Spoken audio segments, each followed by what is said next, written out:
All right, good morning, good Good afternoon, afternoon. depending on the time zone you're in. Yeah, maybe good evening. I don't think anybody on this call is coming from Europe or across the world, but welcome to our CMMC compliance webinar. We're excited to talk today, as excited as any two guys can be about government compliance. And we're going to go ahead and get started. We've got a short time frame today. I know there's still some people that'll be trickling in to this presentation, but we'll go ahead and get started. And everything's being recorded here. Make a couple of quick introductions. I'm Brad Hedenhausen, the CEO of GoodellNet. I'm also with me today is Ryan Kolasecki. We both have experience in government compliance and IT services around those compliance, dating back now the better part of 7 to 10 years in a lot of cases. And while there's other members of our team that have been spending time with CMMC compliance, we've committed a lot of time and energy towards working with clients across the spectrum and new clients and prospects in the CMMC realm. So we're hoping to share today basic current state of where CMMC compliance is, a basic rundown of the levels of compliance, the preparation that's going in and where many organizations are sitting in the state of their compliance. And then we'd love to use time at the end to answer any questions you may have. So we will have a Q&A as part of this team's webinar structure where you can ask questions throughout. We'll pop in and try to take a break if those questions are relevant to what we're talking about. If not, we'll hit all of them at the end and make sure we talk in detail about what's most important for you guys spending time with us today. Anything else to add? No, I think that's perfect. We will drop a poll into the presentation or into the meeting, just requesting what your role in the CMMC ecosystem is, to add some additional context to the topics that we're talking about. CMMC, which role your organization is playing will definitely influence the way you perceive what we're doing today, we're talking through today, and then also what your requirements are going to be. So we'd like to cater and commit any time to those specific roles as we move through. All right. Yeah, so we'll kind of talk through what the state of CMMC is. We'll kind of talk through the three models. The purpose basically is the cybersecurity maturity model. It's designed to enhance the security posture by making sure contractors and subcontractors are taking care when it comes to the data that the DoD is giving you. So whether that be FCI data or CUI data, if you have ITAR restrictions kind of around that. We'll kind of do an overview of the different levels of CMMC. We'll do a quick dive into each of the three that are out there. And we'll talk about the different types of assessments that are out there that you could potentially go through. So we'll have a conversation about the levels that are self-certifications versus third-party requirements. It's also worth noting that the CMMC framework is new-ish, but is based on work that started all the way back in 2010. So in 2010, there was an executive order geared at taking care of government data through its various chains of contractors, primes, subcontractors. And in 2015, we got a second revision of NIST 800-171, which was the first set of those controls and requirements that ended up in DFARS clauses in government contracts to protect data security.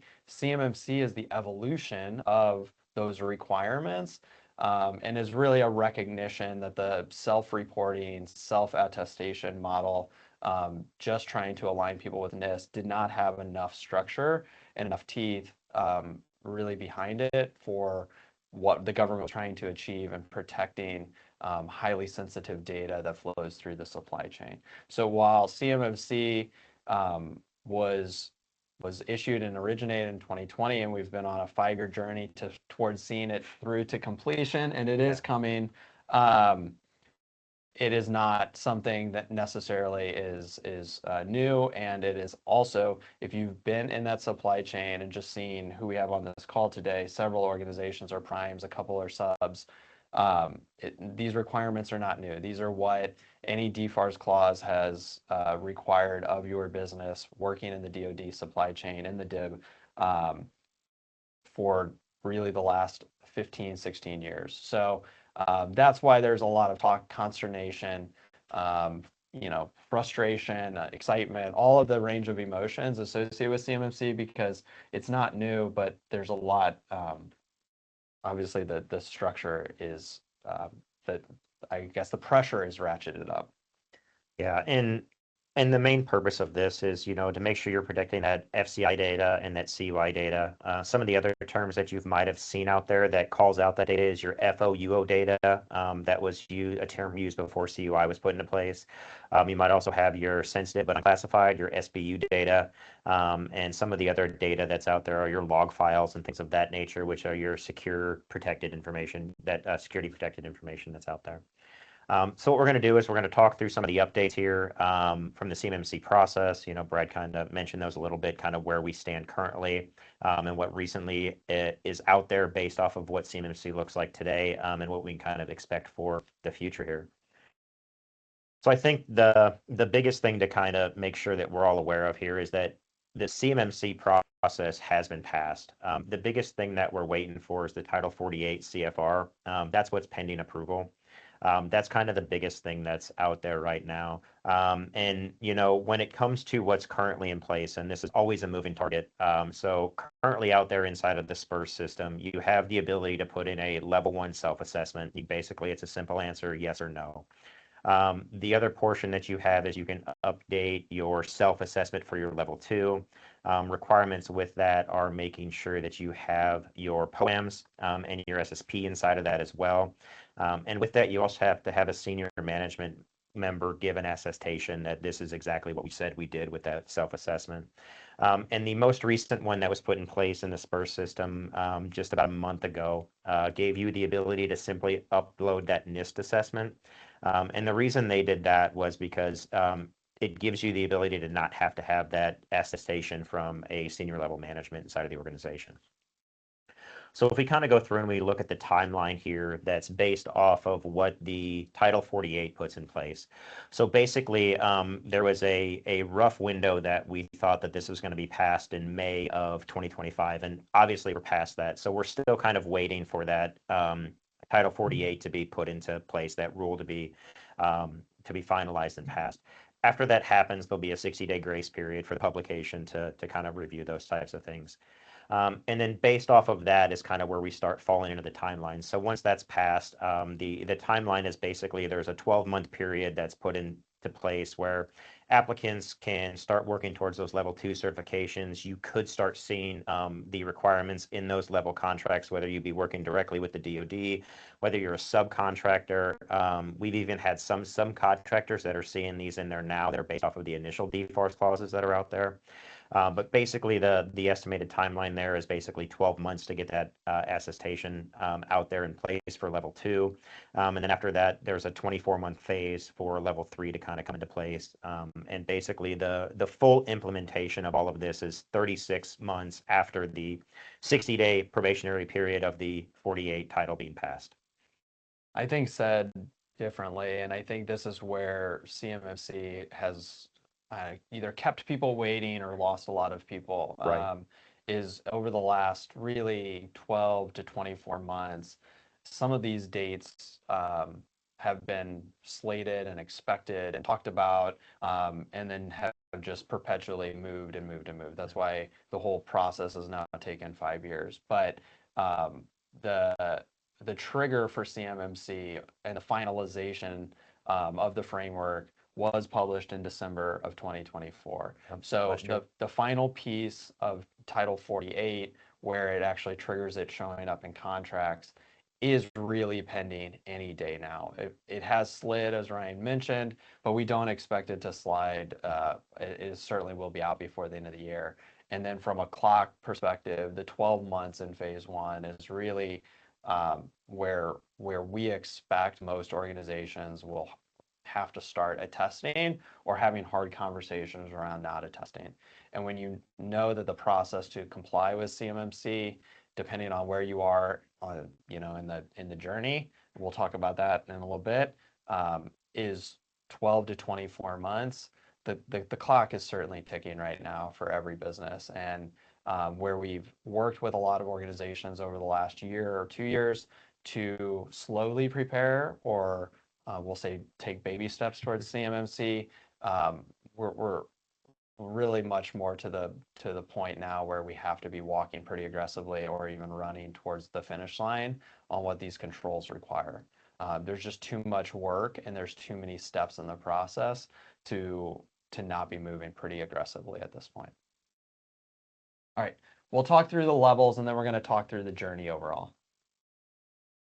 Yeah, so level one is pretty straightforward, and I'm going to throw out some terms here that are a kind of basic understanding of where you fall kind of in these levels. Again, there's a whole lot more details kind of defining it, but basically the foundation of level one is based off of if you handle FCI data. It's 15 controls that are basic safeguards for covering that contractor data. This is an annual self-assessment, and that's basically the gist of level one. The foundation that level one puts in place kind of plateaus into level two and level three. But I think that's kind of a really good representation of what level one is basically looking for that if you handle FCI data inside of your environment. For level two, you're looking at a little more advanced sort of requirement for this. And this is where we believe most organizations are going to fall. The majority of them from the organizations that we've worked with and having conversations with organizations out there is most are going to fall under this level two category here. So level two is based off of that CUI data, so that controlled unclassified information that kind of lives out there. It comes with 110 controls. These are based off of NIST 800-171 revision 2. And that's kind of a big thing to make sure that you're understanding here. While revision 3 is active and out there, CMMC was built off level 2, which is a little bit more stringent and a lot more redundant than the current version that's Rev 3 that's out there. So make sure that if you're early on in your journey, you're understanding that this is 171 revision 2 for sure. With this, you have an annual self-assessment that's required as part of this. And then the initial also has to be completed with a third-party assessment with a C3PAO, and that has to be done every 3 years after that initial for the first year. So moving on to level 3. So the biggest thing with this one, so this is high-risk CUI data. And in more of a, let's call it a layman's term, if you have ITAR data, that's out there. Most likely that's where you're going to fall in this level 3 aspect of what CMMC is for out there. So this one requires the same sort of assessment when it comes to the annual self-assessment and the third-party self-assessment. It just has a couple more controls around it to determine what you're doing with export data and certain more stringent data from that high-risk CUI standpoint that's out there. And these are actually assessed by the DIPCAG. Correct, yeah. So how do you prepare for CMMC? I think this is kind of the biggest thing to kind of talk through and probably why all of you are here today. So we're going to take some time to kind of dive through this next slide and kind of work through each one of these together. So the biggest thing when it comes to talking about CMMC and where you are in your journey is you have an initiation process. And what that initiation process looks like is it's really identifying and scoping, right? So we want to make sure we're identifying what level are we going for? All right, so which level are we going for? Do we have that FCI data? Do we have that CUI data? Are we worried about that ITAR data that's going to be exported, or is a little bit more stringency around where it is? And then if we go a little bit deeper in the identification, we talk about what's currently listed in our contracts, what requirements are we seeing from the DoD currently? You know, if you're a subcontractor, are you seeing these types of things inside of your contracts already from your primes that are out there? And then kind of making a determination with that around what size or how many individuals inside of your organization touch this information on a daily basis, and making a determination of, do we need to go enterprise where the entire organization and everything the enterprise touches needs to be compliant with CMMC? Or are we going to take the path because we may only have a small subset of those individuals who actually use this data? And are we going to build out an enclave? And we just want to make sure that Enclave is what is CMMC compliant. So you kind of have those two paths, and a lot of people skip over this first phase. We've seen several clients come to us, and then they think they're ready for a gap analysis, and they've already had one from another third party, and they're like, we're ready to go, and they kind of skip that initial phase. Anything to add to that, Brad? I I think any compliance framework or security construct really starts at the scoping phase. You have to define what's in scope, what your boundaries are, and what your compliance requirements are. And as Ryan said, I think this is not really spelled out in the CMMC framework, and it's where we often find people are struggling. And everybody often wants to jump way further down the process. Like, let's look at how we align to all of the controls. But if you haven't clearly articulated whether you're level 1 or level 2, or what part of your business is dependent on those two levels, and where you're storing data and how your organization handles, this gets into scoping and boundaries and where data lives in your organization. So I think one thing that gets skipped over a lot in these conversations is compliance is viewed as an IT requirement or as a systems requirement. Yeah. And it's often delegated or pushed to the IT staff or IT leader as, go knock this out. And in so many situations, if we don't actually talk through what is the workflow in our organization related to specifically controlled unclassified information that the government may send us. And we're not also talking about what percentage of our business is dependent upon that work and what percentage of business in the future. These are business strategy questions that have to be taken into consideration before we go into, looking at how we comply with 110 controls under level 2. So only once we've kind of established that, if we don't have good visibility on that, it leads to a lot of spinning their wheels in later stages, and or potentially a lot of work that isn't necessary, or work that has to get redone later in the process. So once you've done that, then you can more practically jump into a gap analysis. And if you think of level 2 with 110 controls, if you haven't defined your scope, you can understand why you could get skewed on the gap analysis. And again, in a lot of cases, if you're starting from scratch, or you evolved from 171 but never looked at things from a CMMC perspective, the gap analysis tells you whether you've met or haven't met or partially met each control that's established by CMMC by 171. And you, again, going back to the identification initiation, what we don't want to see come out of a gap analysis is 108 out of 110 controls unmet. It's not super practical. It's not really an efficient use of time. But frankly, that's where a lot of organizations sit if they haven't spent any time formally, working through this. And so we'd like to have a good understanding of where we are, and then we can start to assess what those controls are, and then you start working into your implementation phase. This is aligning the control statements, what the actual security piece is, and how you're going to adhere to the control from a NIST and CMMC perspective. And then what the technical controls and the administrative controls and the policy controls you're going to put into place associated with that. So the gap analysis and implementation can go a little bit hand in hand. They do, yeah. And so we've seen that structured in a couple of different ways. Yeah, I think that's really kind of good, Brad. When you're kind of doing that readiness assessment, getting ready to kind of implement, it's nice to kind of have those check boxes of, okay, these are the things that's missing. And then when it comes to the implementation phase, as you're kind of prepping for that mock audit that comes next, the biggest thing to remember is the technical controls are usually the easy part of this, right? And in a lot of instances coming out of the gap analysis, you're going to go, well, I already have that in place. And even going into the mock audit, you might say, well, I already have that in place. But the thing that a lot of organizations miss as well is there's 3 phases to each one of these controls on the assessment. So you have the technical control that guides the practice that's out there.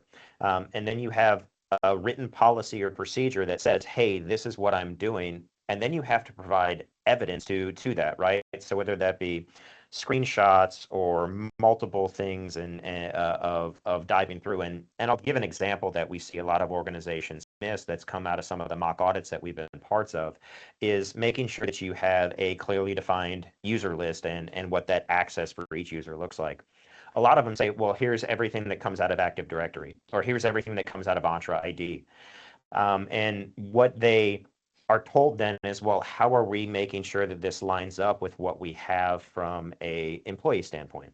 So the portion that's missed of that a lot of times is we're not working with HR. So like Brad says, this is handed off to IT and IT just does what they're told to do. But we need to work with HR and make sure that at intervals throughout a process that we're taking the list of active employees from HR and we're matching that up with what lives from a user standpoint. And we also need to make sure that we're defining with that as well what role each one of those users has. So we need to take the HR documents and then match those up with each of the technical controls. So there's our two evidence points and our technical control point. And now we need to provide evidence that we're doing this on a regular basis. So we have a policy in place that says we do it, once a quarter, once a month, whatever that time frame is there.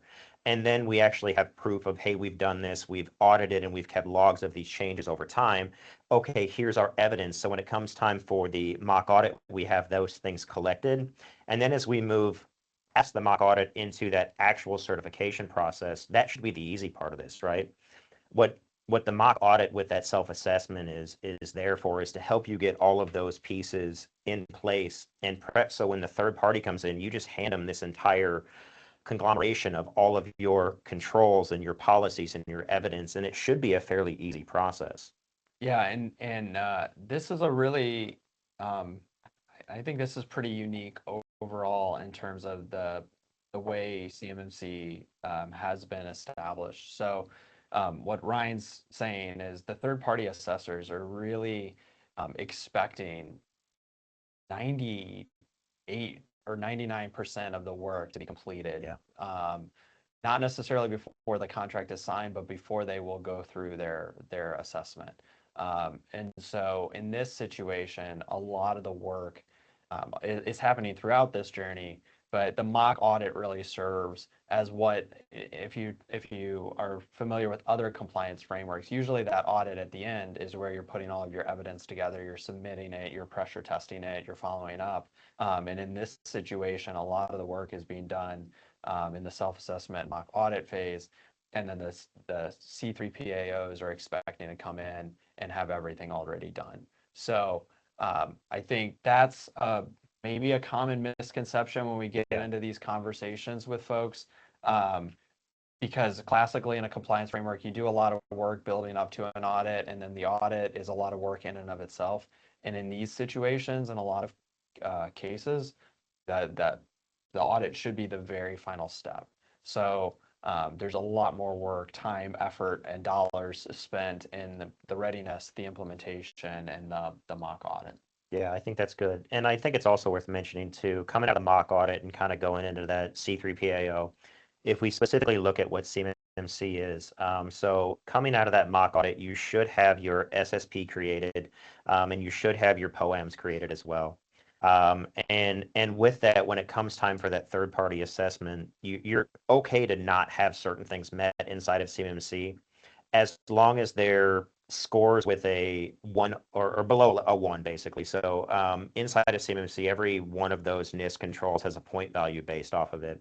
And the ones that are level 1, that are worth 1 point, are the ones that you can have on a POAM, a plan of action and milestone. Basically, I'm going to remediate this in X number of days or months. The maximum time that you can put against that is 180 days. So when you go for that third-party assessment, you can for sure have those to hand to your assessor, but just know that as soon as that audit's completed, your clock starts ticking at that point in time. Yeah. We have a couple of slides on going a little deeper into these, but we intended and actually went pretty deep on each topic. So overall, from an identification perspective, to maybe reiterate each piece of this, we're focused on what your contractual requirements are, what type of data you are storing, and the scope and scale for CMMC within your organization. Ryan mentioned enclave versus enterprise, which is a boundary question.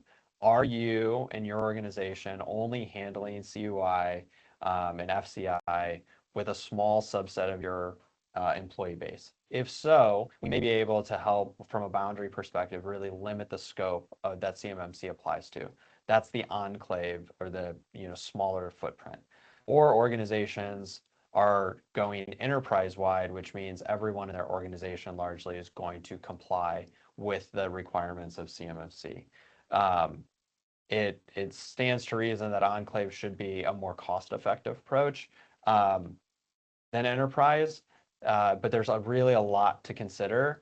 And if the enclave model doesn't serve the organization well, you can end up trying to carve out and craft such a small scope that it actually becomes more labor intensive overall, and having a set of policies for the enclave versus a set of policies for the rest of the enterprise.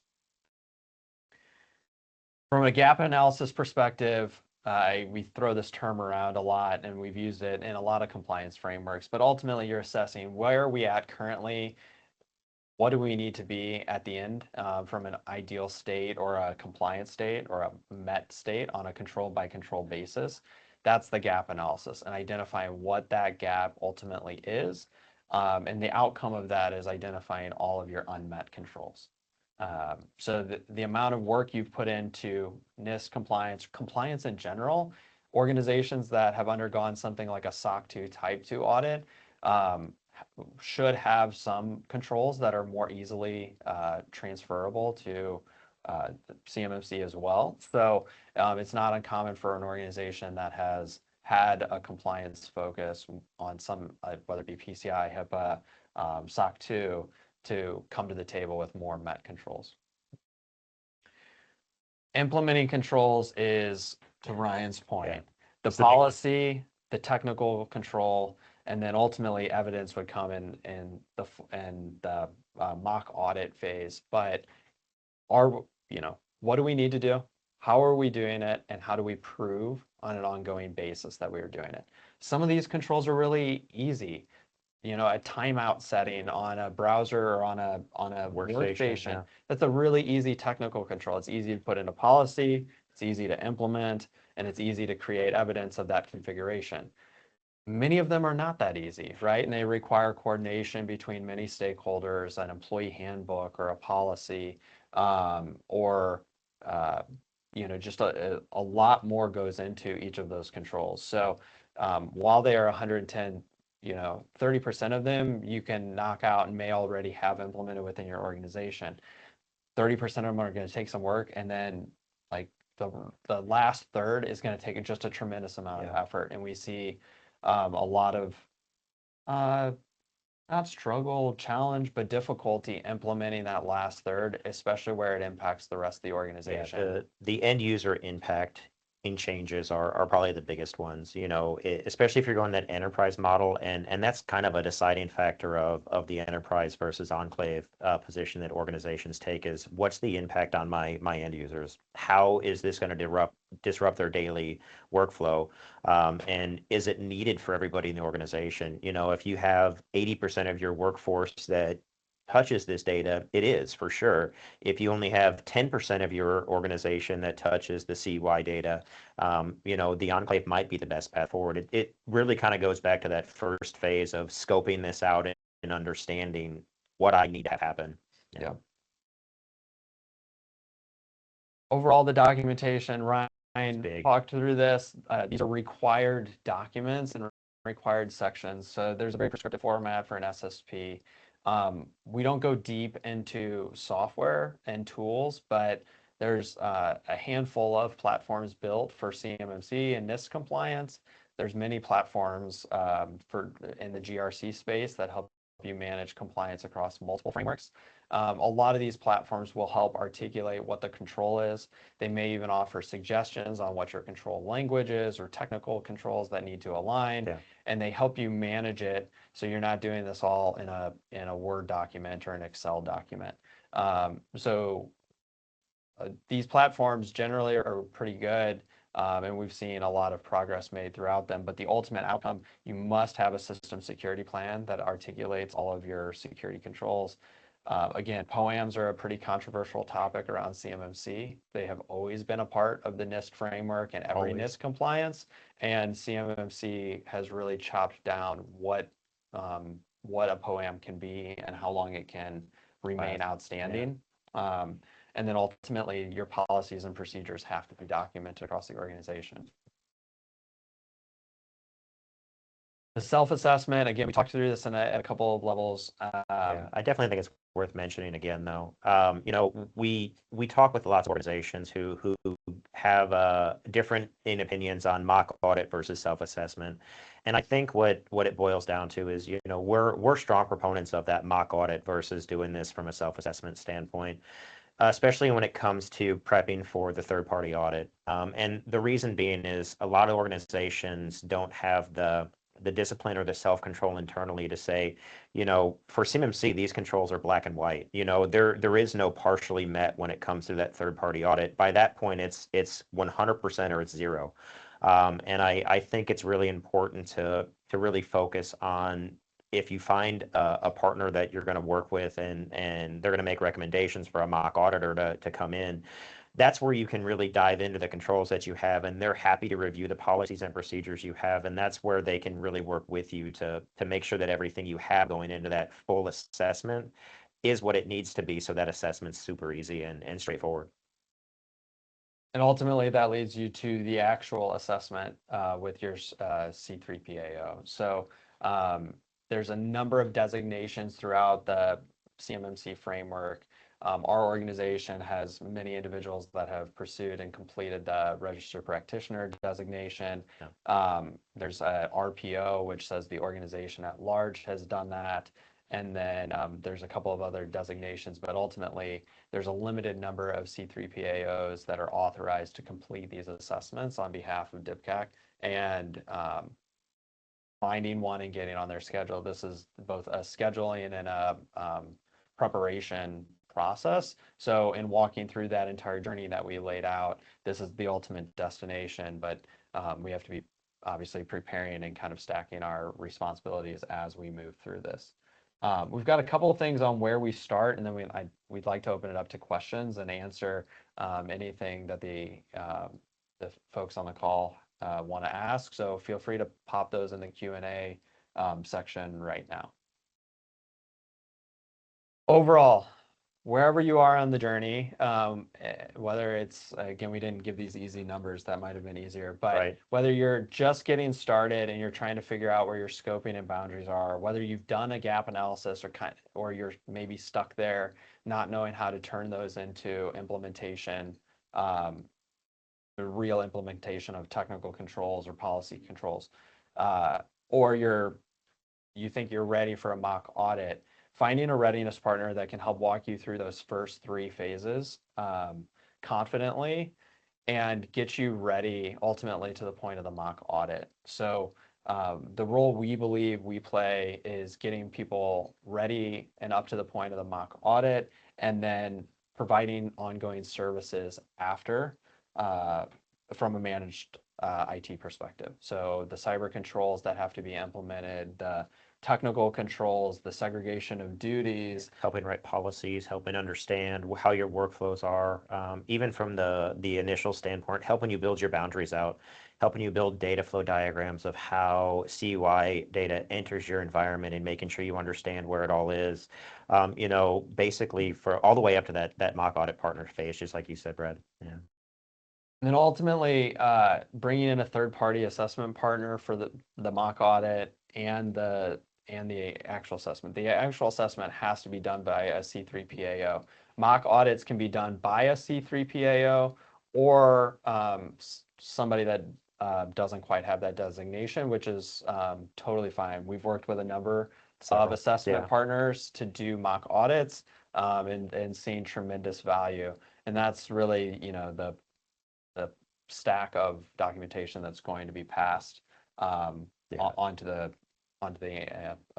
assessor. And I definitely think it's worth mentioning, you know, the reason we recommend a third party here is, you know, there's always a conflict of interest between the individuals who are prepping you for this and even managing the environment potentially on the back end. we would strongly recommend that whoever you partner with to do the initial phases of this, you really look outside of them to do your mock audit for sure, just so you don't have that conflict of interest in there. We do the same thing with penetration testing for our clients and things like that. It's just a perfect separation point through the CMMC journey is right here, basically. A couple of questions that we get asked a lot. So the worth, the value, the overall commitment is something that a lot of our clients and people in the ecosystem have struggled with, right? So this has been in the making for 5 years. The number of times that we have said it's coming, have been many, even if we've been trying to take a very balanced approach to that.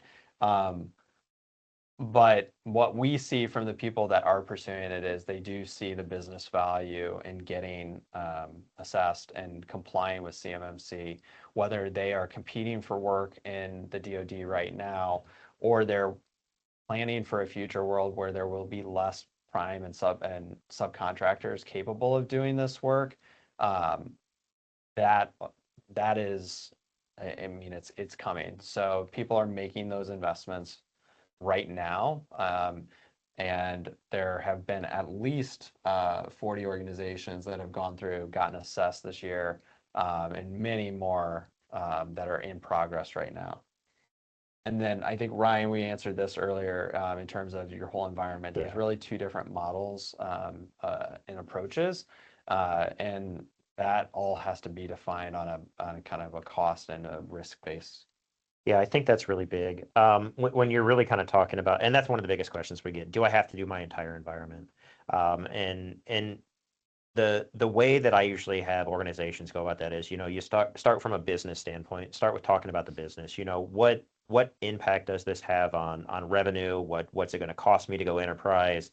And just back to the end user impact that it's going to have kind of there on the back end that we talked about a little bit earlier on too. Those are kind of some of the key things you take a look at of when we're talking about my entire environment that gets out there. All right, I see a question from Margie. So I'll just read it for purposes. Representative Prime, our main capability is management, consulting, and training for the DoD. How do you recommend introducing the process to other internal departments? We need the team's support with reporting and audit readiness, but we want to avoid too much administrative work for the team. 100%. Yeah. How do we brief them on needs without overwhelming the team with too much information? Yeah, I think this goes back to one of the things we had on one of the earlier slides when it comes to training. And when you're building out your policies and procedures and defining who your users are inside of your organization, one of the requirements there from a CMMC standpoint is segregated trainings and user definitions basically across the organization. So even if you do have an enclave, right? So to kind of step outside of your question for a second. So even if you have an enclave, every user has to be listed as CMMC, but then we also have these CMMC users. So for this instance, if there's people who are outside of the consulting and training, and maybe there's people who don't have access to CUI data or couldn't come in contamination with CUI data, they still need to have the very basics of what CMMC is, what CUI data is, or FCI data, but it sounds like CUI based off of your question with the DoD there. So they would need to still have some very basic training about it. And I think that helping them understand with a basic training plan, it can be added on top of the cyber training that they go through once a year anyway from an organization standpoint. I really think that's a pretty good starting standpoint. Anything to kind of add to that, Brad? Yeah, I would say this is something that everybody encounters, and they encounter it more harshly when they've tried to make a smaller scope with an enclave. And what we have heard from audit partners and assessors that were early involvement in some of the pilots and things like that, where they were trying to work through what these audits were going to look like, was a set of horror stories where the documentation was put together, the packets, the technical controls were well formed, but when the assessor came in and would ask people in the business randomly, what is CMMC? And they'd get blank stares, that they immediately would fail the audit. So now, whether those are truly horror stories or not, I think Ryan's guidance is where we've been leading people and what we've been encouraged from the partners and the thought leaders that we've worked with, which is you have to create general awareness throughout the organization, and then you Yeah. hyper focus on those people that have direct responsibilities around CUI, and you do it in a role-based approach. Oh, I see. I see she's typing. Uh, You're welcome. If there's any other questions, I think the stuff we have come across, we were spitballing a little bit Yeah. a while ago. One question we have gotten is for organizations that don't use Microsoft. So we rattle through a lot of terms: Active Directory, AD, Entra ID, or Azure AD, that Microsoft has largely built. There's the Microsoft government subscriptions, GCC. That are built for government compliance. And so are they a requirement? So an organization comes and says, we're on Google from an email perspective. Do we have to change?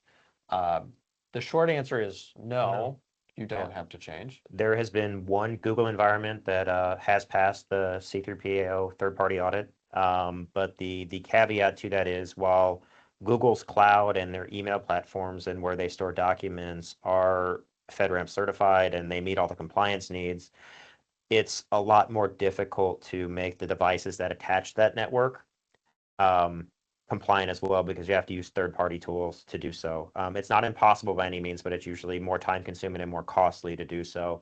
Microsoft has built in their GCC and GCC high environments the ability to manage and control user accounts and devices and everything, all with a single pane of glass, basically, inside of their M365 environment. So is it impossible? No. And there's proof out there that you can be outside of Microsoft's world to do it, but it's usually just strongly recommended to be inside of it for simplicity and cost savings. I think that parlays into a separate question, which is um, one of the values we've looked for and really valued in the readiness partners and anybody we've worked with in this space is um, clarity of what CMMC requires, and to the extent that they have experience already through, again, whether it be mock audits, real audits, pilot audits for DibCAC, whatever experience that they have, um, if it has led them to a place where they, one, fully understand essentially the way these audits flow, but they also approach the technical controls with I want to say like an open mind and a creative approach to it. I've lived in a lot of different roles in government compliance, and one of the struggles that the space has always suffered from is a very black and white reading and understanding of a specific way to do technical controls. And so when you're saying Google or Microsoft, sometimes the value of the auditor is being able to look at something very objectively and say, this isn't what we've looked at before, but it complies because of X, Y, and Z. And there's a lot of people in the space right now are just saying, hey, we'll just give you the playbook and follow these things, which may work for some businesses, but it often doesn't. And so the value of the audit and assessors really shines through in some of those conversations, thinking creatively. One last thought. I know we're going to come up on time, right? We're done in 45. So um, the last maybe sentiment that we continue to get asked is there a chance that this all just goes away? I know we just talked for 45 minutes suggesting it won't, but again, this was cemented into law last year. It does not, it should not be beholden to any, freeze in government funding or concern over withdrawing funding. All signs point to this being enshrined. The people that are leading DoD and specifically on the information cyber side have been strong advocates of this for a very long time. Yeah. And as you can see through any lens from a politics perspective, spending on defense is not going anywhere. People's risk tolerance for data and cybersecurity and what they're trying to protect from an adversary perspective is seemingly not going anywhere. So again, we could be wrong, but it really seems like all signs are pointing towards this is moving forward and should be happening at any point in Yeah, time. I would agree with that. We're at time. Thank you for taking the time to join today, whether you're catching this live or on a recording. We'd love to have a conversation with any client, prime, sub, anywhere you kind of feel like we have a lot of conversations around wait and see or what happens when. And so we're always really thankful and grateful to have those conversations with our partners. So Always. thank you.